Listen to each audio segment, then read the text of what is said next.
আজ চলেছি ঠাকুর তৈরির অর্ডার দিতে। আমরা যাব কুমোরটুলি। সকাল থেকে উঠে দেখলাম যে মা সকালে আমাদের জন্য ব্রেকফাস্ট বানিয়ে ফেলেছে, ডিম আলু ভাজা।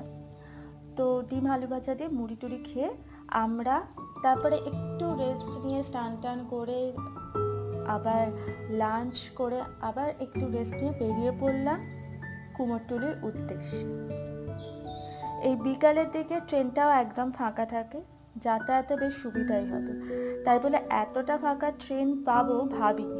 আসলে এটা লোকাল ছিল, তাই এত ফাঁকা। শুধু আমরা দুজন আর এক দুজন ছিল পুরো কামরাটায়। নেক্সট স্টেশন থেকে কিছু কলেজ স্টুডেন্টস উঠেছিল, ওরা বেশ মজা হাসাহাসি করেই যাচ্ছিল। আর তারপরে স্টেশনেই তো আমরা নেমে গেলাম। দেন মেট্রো ধরে পৌঁছে গেলাম শোভা বাজার। যারা কুমোরটুলি যেতে চাইছেন তারা মেট্রো রুট